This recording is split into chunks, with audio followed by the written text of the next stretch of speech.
Welcome, Mastery members, to our very first virtual meeting for Mastery members with Fripp, your very own speech coach. And as you know, I always recommend that whenever you're practicing new content or any new aspect of your business, it's good to practice on safe people. Now, I am the first to admit I am learning how to deliver virtual meetings and feel very comfortable. You get to luck out. And in this evening meeting, I asked Elaine Lung what would Mastery members want most. And she said mini coaching. And if you saw the email, the first 4 people who registered get to be coached. As it happened, 2 of the 4 had an emergency. So we have 2 of your friends who've put themselves in the hot seat. So we have George and Dave, and they will just take it in turns to deliver a segment of content. I'll deliver some coaching. And Paul, why don't we start with a quick warm-up poll? So Paul, you might not have met him before. However, he helps World Champions Edge and all the champs in their businesses. So Paul, I'm going to let you tell people how to get to the polling questions. Hello everyone. All you have to do from the attendee window is on the right hand side where you see the chat. When a poll comes up, it will automatically take the place of the chat, and then you can vote yes, no, whatever the choices may be. And then once your votes have been received, we'll tally them up, and then we'll let you know the result. And they don't have to click on the left side on Webinar Jam? No, in the attendee window, the chat window is on the right-hand side, and the poll will take the place of the chat window temporarily while the poll's going. Perfect. So, Paul, why don't we send one quick poll question and this is very simple, can you see and hear? The poll is just getting up, and you will see in the chat window, click on polls, and so if you click above, you'll see the sidebar, there's chat, polls, and just put yes or no and then vote. Did I explain that well enough, Paul, or should I let you? That's close enough.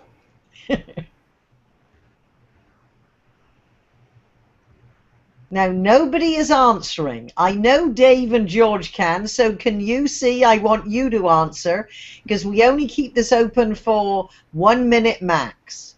Can you see and hear the webinar?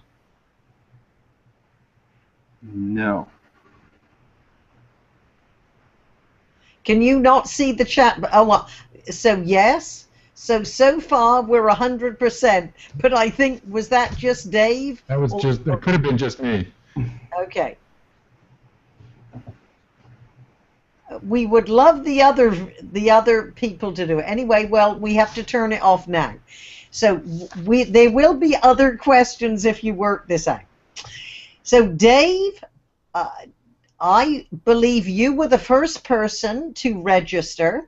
So what would you like to present? And you have, 3 or 4 minutes to deliver a segment of your content. And I will take some notes and give you feedback. George, because you are also in the capacity that you can speak, so you can also give Dave any comments or suggestions, understanding that he will do the same for you.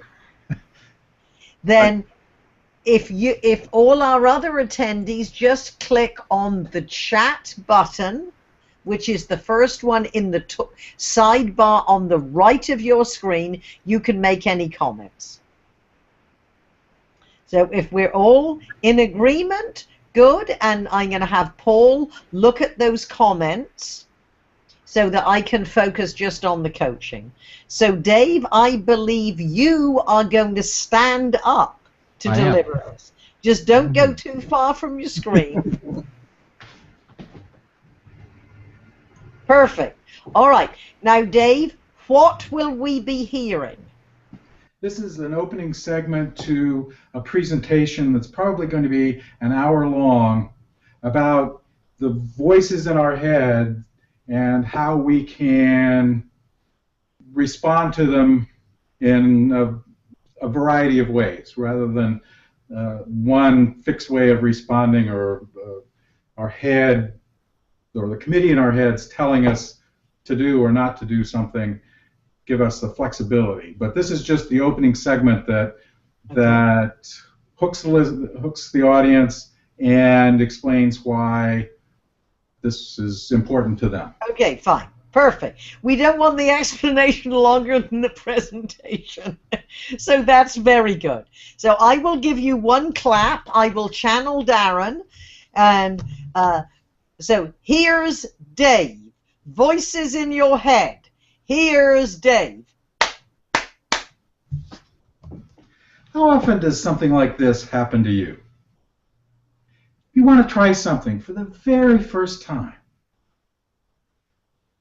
and a voice in your head says, I don't know about that. You might look foolish. You might not like it. It might not turn out the way you want. Do you listen to that voice of doubt? Or do you go ahead and try anyway? When I was in high school, I wanted to be on the track team. All right, now, Dave, if we may, let's just stop at that segment so I can make some comments, and then we're going to pick up with the track team, if that's okay. Great. And again, it's not a matter of right or wrong. It's a suggestion of trying it a different way. What I'm going to recommend you do, and just see, and then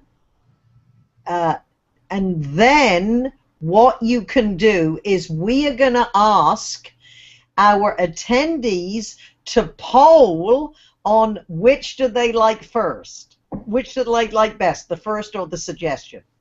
So I am going to recommend you remove the first two sentences. Like, okay. How often does this happen? I think the voice in your head. I want you to stand still, and I want you to pose that first thought, which was?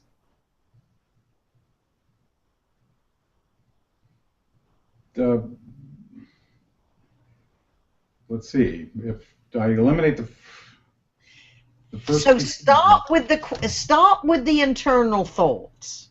Okay. And then after you've delivered the internal, and do it one at a time. And I want you to stand still when you do it and say, and just pose one of the internal questions, then the other. Ideally, you're going to do 3. Okay. And then you're going to pause. And then you're going to make a comment and ask us, how often do you listen to the negative thoughts? Okay. All right. So here's Dave.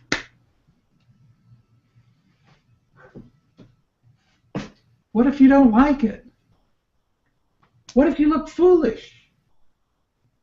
What if it doesn't turn out the way you want? Do you listen to those negative voices in your head? Oh, no, stop there. Stop there and say, how often? How often? Do you hear? Do you listen to those negative thoughts? And I wouldn't even say in your head. I would hit your head. Negative thoughts. Now, don't get me wrong. Sometimes those thoughts keep us safe. But so often, they just hold us back.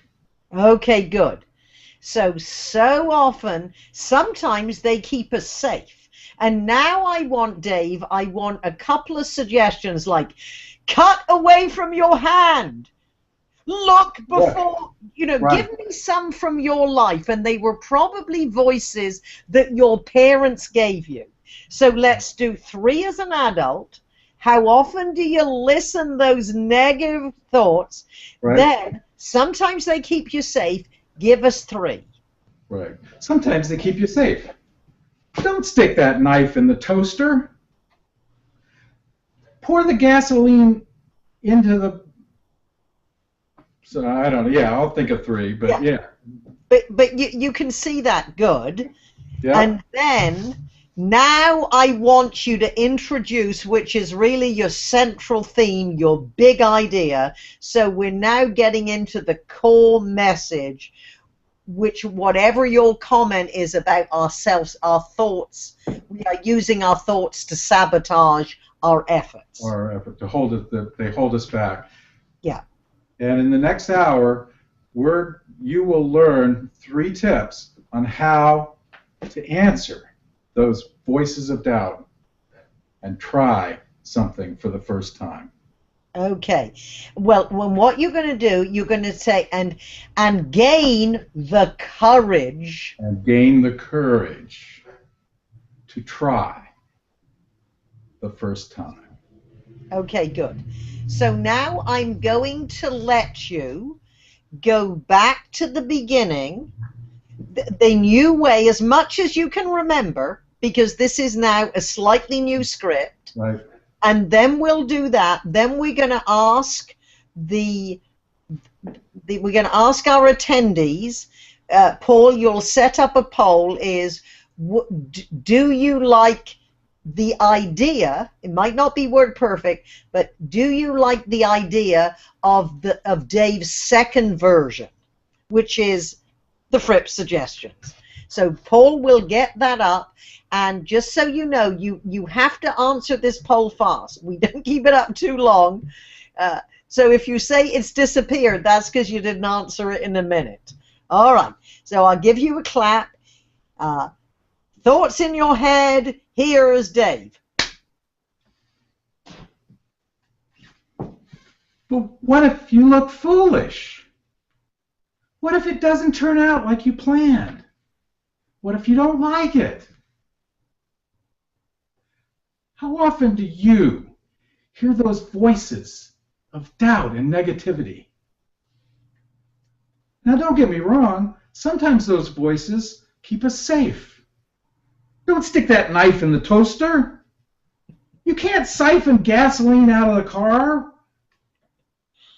But sometimes those voices just hold us back. In today's session, you will hear 3 ideas of how you can get the courage to listen to those voices, assess whether they're keeping you safe or holding you back, and get the courage to try something for the first time. All right, so Paul, would you like to do the poll now? And you've probably very cleverly articulated what the question was. Do you prefer the second version? And Paul, tell everyone how they find the polling tab. To answer the poll, on the right-hand side of your screen, the chat window should have been replaced with the poll question with the 2 answers. So go ahead and click yes or no, and then vote below that.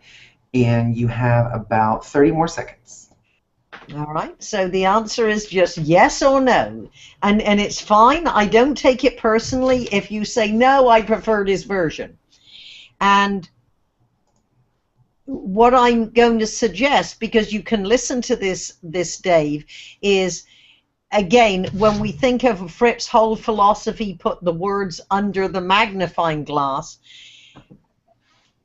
When you review this, I would say you don't get the confidence, you gain the confidence. Gain, okay. That would be a good word.